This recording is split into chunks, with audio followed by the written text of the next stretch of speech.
உதித் நாராயணன் பாலிவுட்ல, டோலிவுட்ல, கோலிவுட்ல எவ்வளவு பெரிய சிங்கர்னு தெரியும். அவருடைய ஒரு பாடல் கேட்டுட்டு வாங்க.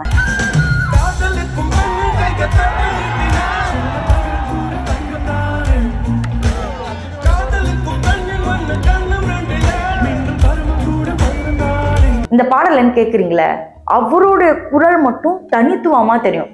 என்னமோ வித்தியாசமா இருக்கும், ஆனா பிடிக்கும். அவருடைய குரல் எப்படி தனித்துவமா இருக்கோ அது போலவே அவருடைய எண்ணங்களும் தனித்துவமா இருக்குமான்னு கேட்டா கிடையாது. இன்னைக்கு பாலிவுட்ல இருந்து டோலிவுட் வரைக்கும், கோலிவுட் வரைக்கும் எல்லாரும் போட்டு அடிச்சிட்டு இருக்காங்க. நியூஸ் சேனல்ஸ்ல எல்லாரும் இவருடைய முகம் தான். சினிமா செய்திகள் எடுத்து பாத்தீங்கன்னாவே இவர் தான் வருவார். ஆனா ஸ்பெசிபிக்கா நான் சொல்லணும்னா இங்க இருக்க தமிழ்நாடு நியூஸ் பேப்பர்லயோ இல்ல தமிழ்நாடு நியூஸ் சேனல்ஸ்லயோ சினிமா நியூஸ்லயோ வரல இப்போ வரைக்கும். ஸோ அதனால இந்த நியூஸை நான் எடுத்துட்டு வந்திருக்கேன். உதித் நாராயணன் மேல என்ன காண்டு, ஏன் எல்லாரும் போட்டு அடிக்கிறாங்க அப்படி தெரிஞ்சுக்கணும்னா இந்த வீடியோ ஃபுல்லா பார்க்கணும். ஸோ வாங்க வீடியோக்குள்ள போகலாம். உதித் நாராயணனை பொறுத்த வரைக்கும் ஆரம்பத்திலே சொன்ன மாதிரி தனித்துவமான குரல் அது யாராலையும் மறுக்க முடியாது, உங்களாலையும் மறுக்க முடியாது. இப்ப மேட்ரு என்னன்னா, இவர் சினிமா வர்றதுக்கு முன்னாடி ரஞ்சனா அப்படிங்கிற ஒரு பொண்ணை கல்யாணம் பண்ணிக்கிறாங்க. இந்த பொண்ணை கல்யாணம் பண்ணிட்டு நல்லா தான் லைஃப் லீட் பண்றாங்க. சினிமா வாய்ப்புகளை தேடும் போது எனக்கு கல்யாணம் ஆயிடுச்சு, குழந்தைங்க இருக்கு அப்படின்னு சொல்றது வந்து என்னது ஏத்துக்க முடியாது. ஓகேங்களா? ஏன்னா யாருமே வாய்ப்பு கொடுக்க மாட்டாங்க, கொஞ்சம் அவாய்ட் பண்ண தான் பார்ப்பாங்க. இப்ப என்ன ஆகுதுன்னா 1999 அப்புறம் நிறைய பிலிம் சைன் பண்றாரு, பாட ஸ்டார்ட் பண்றாரு.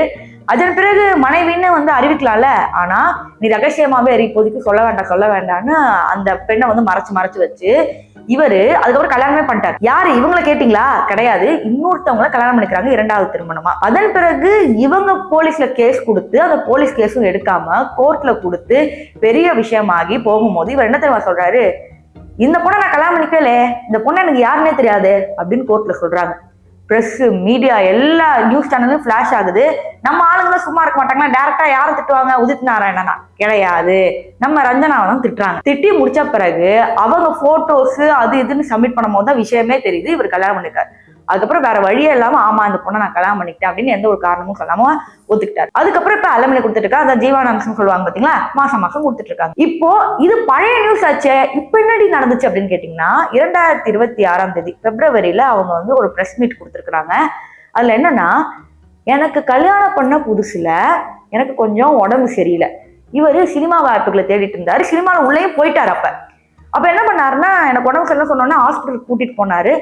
நானும் ரொம்ப நேரம் இருக்கிறேன், என்னாச்சுன்னு தெரியல. எந்திரிச்சு பார்த்தா தான் ஒரு விஷயமே தெரியுது, என்னுடைய கர்ப்பப்பைய காணோம், யூட்ரஸை ரிமூவ் பண்ணியிருக்காங்க.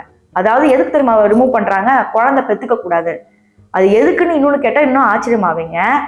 உதித் நாராயணன் எப்படியும் வந்து இந்த இண்டஸ்ட்ரியில இன்னொருத்தவங்களை காதலிச்சு 2வது திருமணம் பண்ணியிருக்கிறாங்களே, அதனால அது தெரியக்கூடாதுன்னு குழந்தை பிறந்தா சொத்துக்கு பங்கு கேட்குமே. உதித் நாராயணுக்கு முதல் மனைவி மூலமா குழந்தை பிறக்க கூடாது அப்படிங்கிறதுக்காக அவங்களோட அனுமதியே இல்லாம யூட்ரஸை ரிமூவ் பண்ணிருக்காங்க இவருடைய பவர் வச்சு. இவ்வளோ பெரிய நியூஸ் தான் இன்னைக்கு பாலிவுட் ஃபுல்லா ட்ரெண்டிங்.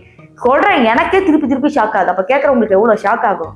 இவர் இதை மட்டும் தான் பண்ணாரான்னு கேட்டா கிடையாது. போன வருஷம் கான்செர்ட்ல அந்த நியூஸ் கூட நம்ம போட்டிருந்தோம் ரெட்டே தமிழ்ல. என்ன பண்றாருன்னா, இவர் கான்செர்ட்ல பாடிட்டே இருக்கிறாங்க. கண்டிப்பா பாடும் போது நமக்கு ஒரு எக்ஸைட்மெண்ட் இருக்கும், ஏன்னா அவரோட பாட்டு வாய்ஸ் சூப்பரா இருக்கும். அப்படி டான்ஸ் ஆடிட்டு சூப்பர் ஸ்டார் கை கொடுங்க அப்படின்னு சொன்னா முத்தம் கொடுத்துறாரு பச்சக்குன்னு. அந்த முத்தம் கொடுத்ததுக்கு என்ன தெரியுமா காரணம் சொல்றாங்க? அது அந்த மாதிரி ஒரு வைப்பு வருது. அந்த வைப்பு வந்தோடனே ரசிகருக்கு மேல நான் வந்து ஒரு அன்பை செலுத்துறேன், அதையே நீங்க தப்பா பாக்குறீங்க, காமமா பாக்காதீங்க, இது அன்பு அப்படின்னு சொல்லிட்டு முடிக்கிறாங்க. ஸோ உதித் நாராயணன் அவ்வளோ பேரு சம்பாரிச்சு வச்சிருந்தாரு. அவர் அவ்வளோ ரியாலிட்டி ஷோஸ்ல பாலிவுட்ல சூப்பரா பண்ணிட்டு இருந்தார். ஆனா இன்னைக்கு யூட்ரஸ் ரிமூவ் பண்ண கதையில இருந்து ஃபீமேல் ஃபேன்ஸை வந்து அந்த முத்தம் கொடுத்தது இதெல்லாம் வந்து ட்ரெண்ட் ஆயிடுச்சு. இன்னொன்னு என்னன்னா, ஸ்ரேயா கோஷலை கூட விட்டு வைக்கல, அதுவும் ஒரு சில வீடியோஸ் மாட்டுச்சு. இது போன்ற பல குற்றச்சாட்டுகள் உதித் நாராயணன் மேல அடுத்தடுத்து இருக்கு. அதாவது இப்பதான் புரிய வருது, பாடகர்களோட பாடல்கள் தான் நல்லா இருக்குமே தவிர நேர்ல அவங்க நல்லவங்களா கேட்டா கொஞ்சம் சந்தேகமா தான் இருக்குது.